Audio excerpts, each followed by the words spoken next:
নমস্কাৰ বন্ধুসকল, যোৱা কিছুদিন ধৰি বহুতে সুধি আছে যে মই APSC prelims, Assam police SI written, apex বেংকৰ ৰিটেন আৰু ADRE মই তিনিটা লেভেলত কেনেকৈ ক্লিয়াৰ কৰিবলৈ সক্ষম হৈছিলোঁ আৰু এইবাৰ ADRE জুনিয়ৰ ইনস্পেক্টৰ বা অডিটৰ হিচাপে চাকৰিটো পাবলৈ সক্ষম হৈছিলোঁ। আৰু লগতে মই ইমানবোৰ বেলেগ বেলেগ পৰীক্ষাৰ বাবে বেলেগ বেলেগ প্ৰস্তুতি চলাইছিলোঁ নেকি, আজি তাৰে এই ভিডিঅ'টোত মই উত্তৰ দিম। আৰু উত্তৰটো হ'ল নহয়। আচলতে প্ৰতিটো পৰীক্ষাৰ এটা সাধাৰণ বেছ বা সাধাৰণ ভেটি থাকে, মই সেইটোৱে বেছি মজবুত কৰাত গুৰুত্ব দিছিলোঁ। আজিৰ এই ভিডিঅ'টোত মই মোৰ সম্পূৰ্ণ বুক লিষ্ট আৰু কেনেকৈ কি পঢ়িছিলোঁ এই বিষয়ে শ্বেয়াৰ কৰিম। শেষলৈকে চাব, আপোনালোকৰ হয়তো কিবা কামত আহিব পাৰে। প্ৰথমতে অসম বুৰঞ্জী বা অসমৰ জেনেৰেল নলেজৰ বিষয়ে চাবলৈ গ'লে মই প্ৰথমতে অসমীয়াৰ বুকখনৰ পৰাই আৰম্ভ কৰিছিলোঁ, শান্তনু কৌশিক বৰুৱা ছাৰৰ। প্ৰথম এইখন লৈ পেলাই পঢ়িছিলোঁ। এইখনত বহুখিনি তথ্য আছে, আপোনালোকে অসমৰ প্ৰায়খিনি তথ্য পাই যাব। কিন্তু পিছত মই আৰু এখন ভাল কিতাপ লৈছিলোঁ, এইখন হ'ল আমাৰ শৈলেন বসু ছাৰৰ আসাম জেনেৰেল নলেজ। এইখনতো বহুখিনি তথ্য আছে, লগতে ইয়াতে এখন অসমৰ মেপো পায়, যাৰ ফলত কোনটো ঠাই ক'ত আছে সেইখিনি বুজাত সহজ হয়। আৰু এই দুখনৰ পৰা মই মিলাই পেলাই চাইছিলোঁ, যদি ইয়াতে কিবা ভুল পাইছিলোঁ বা এইখনত অসমীয়াৰ বুকখনত কিবা ভুল পাইছিলোঁ, তেনেহ'লে ইয়াৰ পৰা মিলাই মই ইণ্টাৰনেটৰ পৰা চাই পেলাই যোনটো তথ্য শুদ্ধ সেইটো মই নোট কৰি লৈছিলোঁ। আৰু লগতে আপোনালোকে জানানে বুকখনো ল'ব পাৰে। জানানে বুকখনতো বহুত তথ্য দিয়া আছে, অসমৰ বিষয়ে দিয়া আছে, ৱৰ্ল্ডৰ বিষয়েও দিয়া আছে। লগতে এখন বৈচিত্ৰ বুলিও লৈছিলোঁ, ইয়াতে অসমৰ প্ৰতিখন জিলাৰ বিষয়ে বহু ভালদৰে তথ্য লিখা আছে, জিলা ক'ত অৱস্থিত সেইটো বিষয়ে লিখা আছে। এতিয়া দ্বিতীয়তে আহোঁ আমাৰ ইণ্ডিয়ান পলিটি বা ইণ্ডিয়ান হিষ্টৰীৰ বিষয়ে। এই গোটেইখিনি তথ্য বিশেষকৈ মই লিউচন GK এইখনতে পাইছিলোঁ। এইখনত বহুখিনি তথ্য আছে, এইখন সকলোৱে ভালেই পায়, সকলোৱে জানে এইখনৰ বিষয়ে। বৰিং লাগে যদিও পঢ়ি পেলাই যদি আপোনালোকে ভালদৰে ইউজ কৰিব পাৰে বা পঢ়িব পাৰে, এইখনত বহুখিনি তথ্য আছে, আপোনালোকৰ বহুত সুবিধা হ'ব।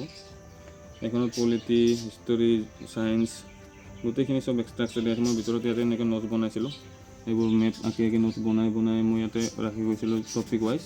এইটো mountain range of India, major passes of India, এনেকুৱা টপিক ৱাইজ বনাইছিলোঁ।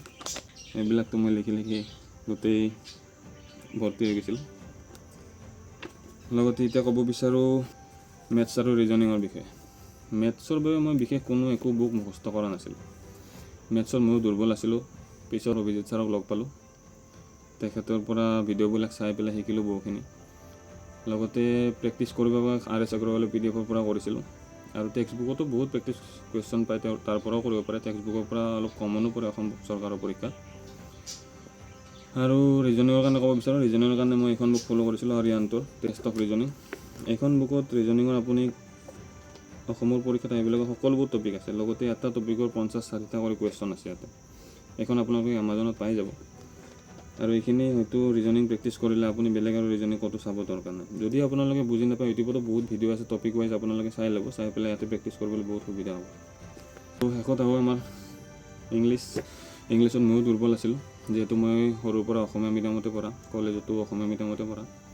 মই ইংলিছৰ বাবে বিশেষকৈ ইউটিউবতে ভিডিঅ' চাইছিলোঁ। ইউটিউবত প্ৰথম নিতু মেম বুলি এজনী মেম আছিলে, তেখেতে হিন্দীতে বুজায়, কিন্তু বহুত ভালদৰে বুজায়, তেখেতৰ পৰা আৰম্ভ কৰিছিলোঁ। লগতে আড্ডাত শুভম ছাৰৰ ভিডিঅ' চাইছিলোঁ।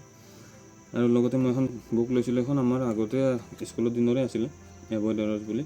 এইখনত বহুতো সৰু বুক হয়, ইংলিছৰ কাৰণে ভাল হয়। আৰু মই শেষত ক'ব বিচাৰোঁ যে মোৰ এই গোটেই সফলতাৰ আঁৰৰ প্ৰধান কাৰণ হ'ল ৰিভিজন। মই যদি এই গোটেইখিনি কিতাপ পঢ়ি পেলাইও শেষত ৰিভিজন নকৰোঁ, তেনেহ'লে মোৰ গোটেই পঢ়াবোৰ অথলে যাব। আপোনালোককো কওঁ, আপোনালোকে দিনত যিয়ে নপঢ়ক কিয় ৰাতি এবাৰ হ'লেও ৰিভিজন কৰিব, বা সপ্তাহত গোটেইখিনি এবাৰ হ'লেও ৰিভিজন কৰিবই। ৰিভিজন কৰিলেহে আপোনাৰ যি পঢ়িছে গোটেই দিনটোত সেইখিনি আপোনাৰ মনত ৰৈ যাব। আৰু হ'ল মক টেষ্ট। মক টেষ্টটো দিয়াটো বহুত ইম্পৰ্টেণ্ট। আপুনি সপ্তাহত কমচে কম এটা মক টেষ্ট দিয়কে, আৰু পৰীক্ষাৰ আগে আগে অলপ ইয়াৰ সংখ্যাটো বঢ়াই দিব। লগতে মক টেষ্ট দিওঁতে আপোনালোকে সম্পূৰ্ণ এক্সাম এনভাইৰনমেণ্ট এটা বনাই ল'ব। ধৰক পৰীক্ষাৰ সময়ত 3 ঘণ্টা থাকে, তো আপুনি 3 ঘণ্টা এটা ঘড়ীত ছেট কৰি লওক বা টাইমাৰ লগাই লওক, আৰু সেই সময়খিনিত যাতে এবাৰো উঠি নাযায় বা মোবাইলটো চাইলেণ্ট কৰি ল'ব। সেই চাইলেণ্ট কৰি পেলাই মক টেষ্টটো দিব, তেতিয়া আপুনি এক্সাম এনভাইৰনমেণ্টত বা এক্সামত কেনেকুৱা প্ৰেছাৰ চলি থাকে সেইটো আপুনি ফিল কৰিব পাৰিব। শেষত মই এইটোৱে ক'ব বিচাৰোঁ যে আপোনালোকৰ বেছিক যদি মজবুত হয়, আপোনালোকৰ সফলতা নিশ্চিত। হাৰ নামানিব, চেষ্টা কৰি যাওক। আশা কৰোঁ এই ভিডিঅ'টোৱে আপোনালোকক অলপ হ'লেও সহায় কৰিব।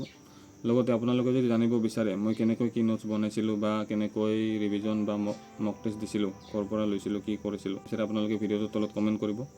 আজি যিহেতু ভিডিঅ'টো অলপ দীঘল হ'লে মই অন্য এটা ভিডিঅ'ত আপোনালোকক লগ পাম। মই সহায় কৰিবলৈ চেষ্টা কৰিম। ধন্যবাদ। জয় আই অসম।